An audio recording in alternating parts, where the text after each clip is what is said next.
낙동고 비문학 인문예술 지문 한번 생각해 볼게요. 자, 일단 선생님이 설명 들어가기 전에, 지문 읽기 전에 간략하게 먼저 설명을 좀 해볼게요. 자, 그림을 하나 그려볼 거야. 사람이 이렇게 있어. 그리고 이 사람을 우리는 인식 주체라고 부를 겁니다. 여러분은 그냥 개인 또는 나라고 생각하셔도 돼요. 이 개인이나 나를 둘러싸고 있는 여러 가지 것들이 있겠죠.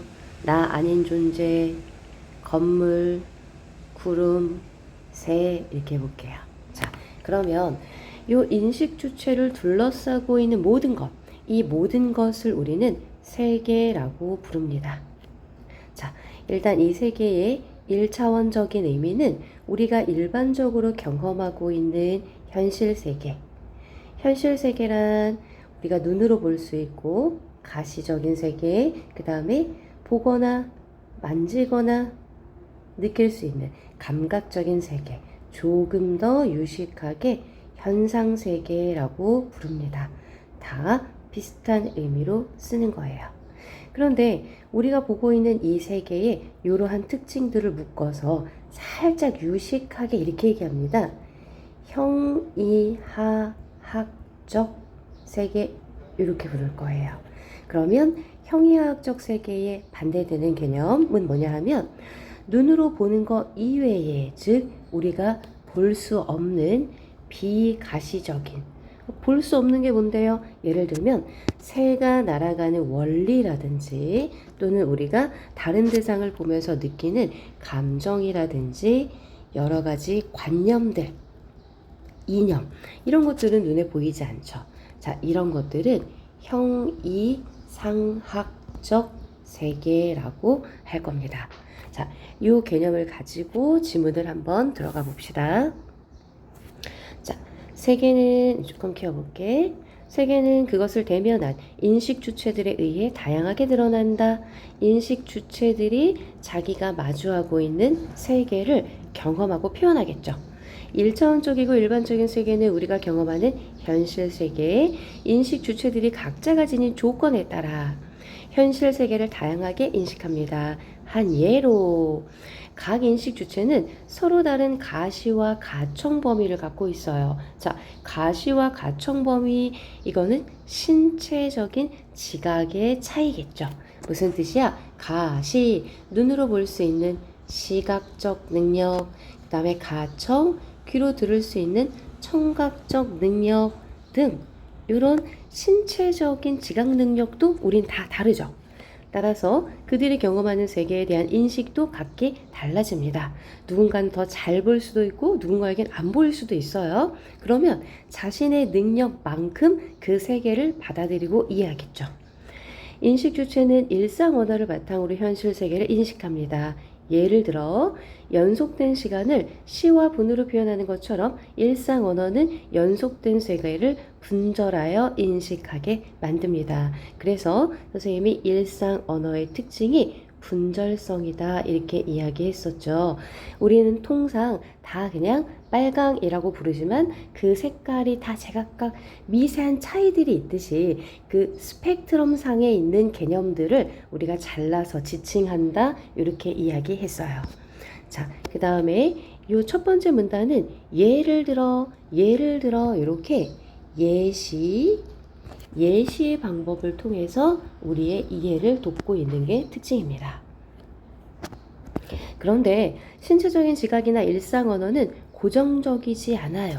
자, 변하지 않는 불변의 성격을 갖고 있는 게 아니라 가변적 성격을 갖고 있습니다.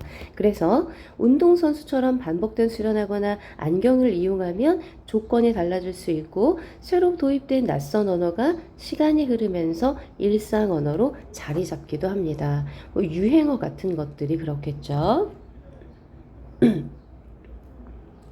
인식 주체들에 의해 드러나는 각각의 세계는 세계 전체를 이루는 여러 얼굴이라고 할 수 있습니다. 인식 주체들의 인식 조건이 다양하기 때문에 각각의 인식 틀에 따라서 자신의 조건에 따라서 저마다의 얼굴과 즉 각각의 존재 면이 드러나게 됩니다. 자, 인식 틀에 따라 저마다의 얼굴, 요 얼굴은 세계의 다양한 모습을 뜻하는 겁니다. 각각의 존재면이 드러나고 그런 의미에서 회화예술은 세계의 다양한 존재면을 드러내는 작업이다. 자, 회화예술이라는 것은 이것을 표현하는 화가들이 있겠죠. 이 각각이 인식 주체들이기 때문에 이들의 각각의 능력에 따라 다양한 그림들이 나타날 겁니다. 다양한 회화가 나타나고 이것이 바로 각각의 인식 주체들이 인식한 세계의 다양한 모습, 이것이 바로 존재면이 다양하다라고 표현하는 겁니다. 의식 수준이 성장하면 인간은 현실 세계의 현상 너머에 있는 형이사각적인 것을 갈망하게 된다. 간절하게 바라게 된다. 이런 경향은 현대 회화에도 영향을 미쳤으며 회화에서 현실 세계를 다루는 양상에도 변화가 생겨났다. 자, 현실 세계를 그 이전에는 그저 보이는 그대로 재현했다면 현대 회화에서는 그런 점이 조금 약화됩니다. 형이상학적인 것, 아까 이야기했던 것을 한 번 더 정리해보면 형체, 눈으로 볼 수 있는 가시적인 것, 우리가 인지할 수 있는 현상, 너머에 본질, 어떤 원리나 의미, 이런 뜻을 갖고 있어요. 현대회화의 존재적 특징은 과학과의 비교를 통해 분명해진다. 과학은 존재면이 비교적 일의적이고 하나의 존재면을 수직으로 파고들어서 심층적으로 드러냅니다. 예를 들어서 생물학은 종, 개체, 기관, 세포, 유전자, 무수한 면들처럼 보이지만 넓게 보면 그냥 객관적인 하나의 심층이에요. 그러나 현대회화는 여러 존재면을 수평적으로 드러냅니다. 예를 들어서 입체주의나 표현주의 회화를 보면 하나의 그림 위에 일상의 세계와 상상 가능한 세계. 자, 이게 바로 형이상학적입니다. 상상 가능한, 즉 보이지 않는 형이상학적 가능 세계가 혼재해 있음을 알 수 있습니다.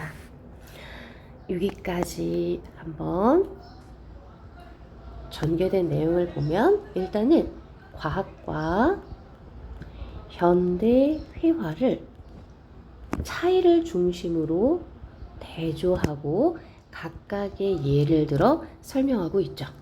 과학의 특징은 일의적이고 같은 면에 객관적 심층을 지니고 있다. 일의가 뭐냐? 하나의 단어가 하나의 의미를 가지는 겁니다. 자, 그런데 현대 회화는 현실 세계도 그려내지만 상상의 세계도 그려내면서 다양한 면을 갖게 된다. 다양한 존재면, 수평적 존재면.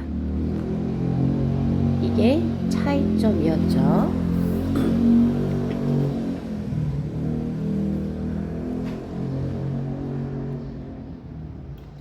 그 다음에 현실 세계를 실제로 그대로 재현하고자 했던 전통 회화와 달리 현대 회화는 변형과 과장을 통해 실제와 다른 방식들의 세계를 조합해 나갔다. 전통 회화와 현대 회화의 차이점도 제시가 됐죠. 이런 현대 회화의 추상성, 보이지 않는 형이상학적 특징은 처음에는 혁신적이었지만 점차 보편적인 것이 되었다. 추상의 강도가 더해질수록 현대회화는 실제 재현에서 멀어지고, 즉 현실 세계를 있는 그대로 그리는 것에서 멀어져서 실제가 아닌 화가의 내면을 표현하는 것으로 인식되었다. 내면은 상상의 영역, 형이상학적 영역이기 때문에 전통회화와 다르게 현실 세계의 존재면을 드러내기 어렵다라는 인식도 생겨났다. 즉 현대회화는 현실 세계를 드러내는 게 아니라 뭔가 조금 더 내면 세계가 들어가 있기 때문에 인식하기가 좀 어려워 라는 생각도 있었다. 그러나 현대회의 추상성에 대해서 실제는 배제한 채 내면만 표현한 것이라고 이해하는 것은 적절하지 않다. 즉 현대회화는 현실 세계를 드러내지 못해 라고 하지만 실제로는 그렇지 않다. 내면과 그 다음에 실제라고 하는 것을 이렇게 대립되는 개념으로 보자면 실제는 눈으로 보이는 것, 존재하는 것, 내면 세계는 그 마음속의 생각들일 거잖아. 이게 딱 이분법적으로 나뉘어져 있는 게 아니라 상상의 대부분은 현실의 경험에서 비롯되고 내면의 추상적인 것 또한 객관적 실제의 외면을 이질적으로 변형시켜 다양하게 드러내는 무수한 존재면 중의 하나이다. 즉 내면과 실제라고 하는 것은 서로 대립되는 개념이 아니라 무수하게 상호 작용, 서로 영향을 주고받는 관계다. 회화를 통해 접하는 다양한 가능 세계와의 만남이 우리 현실 세계에 더 가까이 다가가게 해준다. 자, 가지문은 이렇게 정리할게요. 그리고 나지문은 분리해서 올리겠습니다.